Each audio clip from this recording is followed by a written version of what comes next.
Can you give me an example of when doubt creeps in, how I can correct, eliminate, whatever it is I'm supposed to be doing? That's not the time to do it, because that's like, Abraham, I've fallen out of an airplane, I don't have a parachute, what should I do now? Okay. Hang on, it'll be over in a little bit. Okay. Because there's momentum that's going on. So the time that you correct the doubt, drum roll, is before you have it. You practice believing on things that are easy to believe until the practice of positive expectation is just your practiced chronic nature. In other words, how are you going to come to feel your invincibility when clearly there are things that you've never done? Well, by focusing on the things that you have done and just keeping that vibration so active that there's just not room for the contradictory vibration. We had a conversation one day with a woman on the telephone. She was having none of us. She just wanted us to give her some magic something that would take her directly to the condition that she wanted. And since we were trying to teach her how to create her own reality, we were extremely annoying to her. So we said, find something to think about that isn't those things that you're thinking about all the time about what you want. Why would I do that? Because if you can think about the things that you're not thinking about all the time, you have a chance of shifting your vibration. And if you have a chance of shifting your vibration, then things will shift in response to your shifted vibration. Your reality will change. Oh, she wasn't having any of that either. Like what? Like what do you think I should think about? We said, well, things that don't matter very much to you and that you don't have contradictory energy already going, because every subject's really two subjects. If you've got this, if you're feeling lack of abundance and it's really strong within you, every time you talk about money, you're going to practice the feeling of lack of abundance. You just can't get around it. You got to start in some other place. Like what? We said, well, think about butterflies and blue glass and feathers. And she literally went in the phone. It was a telephone conversation. What possible good could that do if I think about things that are meaningless to me? We said, well, it would cause you to practice a resistance-free vibration. So she hung up. She wasn't having any of it. Jerry had not heard the conversation because he was not in the room. They were in San Diego. They were going to La Jolla for lunch. And as they got to La Jolla, Esther felt a very strong impulse to go into a shop. Now that in and of itself is not odd at all. But the degree to which she felt the impulse was strong, and Jerry couldn't hold her back from it, which he was usually pretty good at. And so she just bolted in. He followed her in. She made her way all the way to a back wall in this shop that went in. And once she got in there, there was a display wall, ceiling to floor, blue glass. Well, Esther didn't think about it. She didn't make the association between the thought that we had presented and what she was seeing. And they weren't looking for blue glass. They weren't interested in blue glass. They found the amount of blue glass noticeable, shockingly noticeable, commented on it, and then made their way out. They were on their way to George's in La Jolla for lunch. So they went down and had lunch and came out, and then they walked down to the cove, to the ocean. And as they were walking across this grassy park, they were surrounded by a flurry of butterflies that was so intense that they had to stop talking in order to not eat them. Intense butterfly invasion.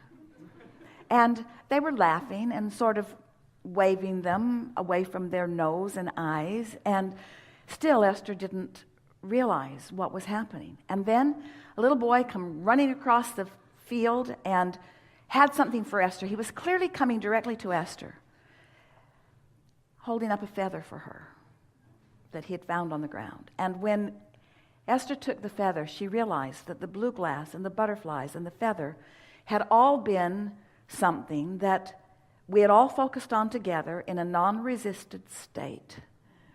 And that the universe said, since this is active in your vibration right now, and since there is nothing contradicting this active vibration right now, then this will be a very easy thing for you to realize in your experience. So their movement through time and space was influenced. The timing of where they went and when they went there. The conversations that they were having with one another. The unfolding of their day caused them to rendezvous in less than 2 hours with all of these things, because that's how law of attraction works. When something's active in your vibration, all unseen and seen forces are moving toward the fulfillment of that in your experience, unless you have doubt. And it's not the doubt that we're talking about. The doubt's just the indication of the contradictory vibration, which is only you beating the drum of a subject in contradiction to what you really want. Do you get this? Yes. In other words, you get to create your vibrational atmosphere, and you get to make it as detailed as you want. You get to add the momentum to the things that you want.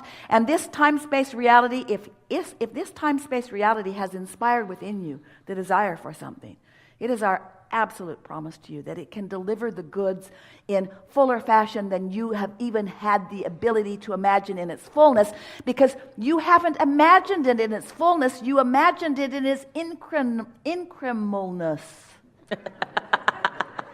Increment by increment, you put pieces of it into the vortex. And the universe has brought, by law of attraction, all of these things together. We are co-creating together, you see. Just understand your very important role, and most important, understand your most important work, which is that worthiness factor. So how does worthiness fit in with doubt? Well, worthiness is the emotion that you feel when you're not contradicting your own desire, and doubt is the emotion that you feel when you are contradicting your own desire. And why right now might you be contradicting your own desire? Because you've been practicing contradictory thoughts and they never felt good. Then why am I doing it now? Because you got used to not feeling good. You got used to the feeling of doubt, so much so that one day a woman said, we were trying to encourage her to talk about what she wanted instead of about what she didn't want. Mm-hmm. And she couldn't come up with much. And so we said, well, do you want such and such? And she said, oh, I don't want that. I've already got that. Well, what about such and such? Well, I don't want that either. I've already got that. She actually thought that desire or wanting means that feeling of not having it, that yearning feeling, that if the yearning feeling isn't present, then I don't really want it. And if the contented feeling is present, then the universe isn't going to give me more because I'm already contented. Mm-hmm. And that isn't the way that it is. Are you getting this? Mm-hmm. So yes. You just have to talk yourself out of doubt. So how do you talk yourself out of doubt? Well, you can't.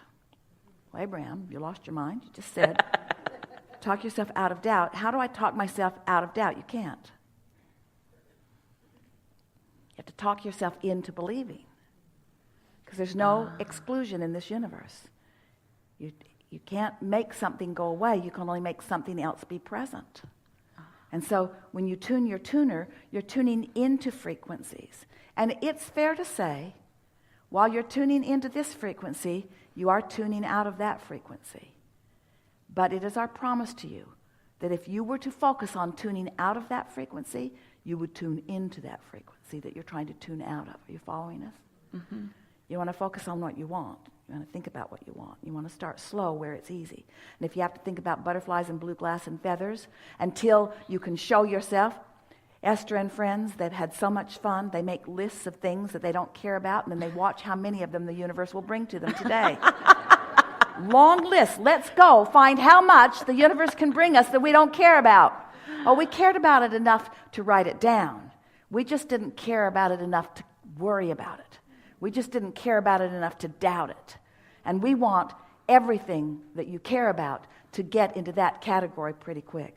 I don't doubt anything for myself, because I know that I'm the creator of my own reality, and I know that I'm an extension of source energy, and I know that I was worthy in ways that I can't even find ways to describe. I know the goodness of my being. That's why I'm here. That's why I was given this opportunity. That's why I have this body. It's why I created all of this.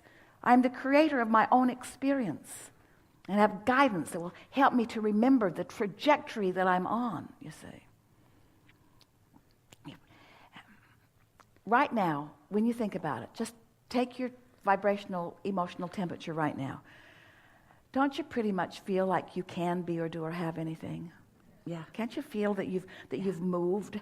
Haven't you pushed the reset button to a large extent? And now we really Yes. want you to know you don't have to go home and get out that list of unfulfilled things.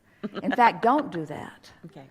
Instead, just keep your eyes open and notice what this resetting of your vibrational climate has accomplished for you. It will be noticeable. You'll see noticeable difference just from the listening in on the conversations that we've been having here today.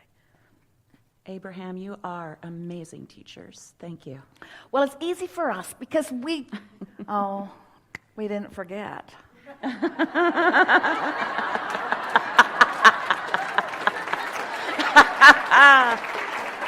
Very nice.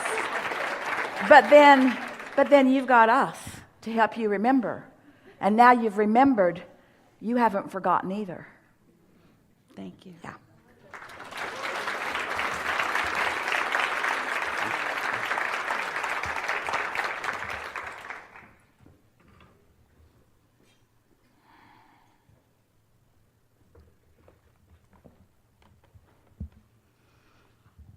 Hello.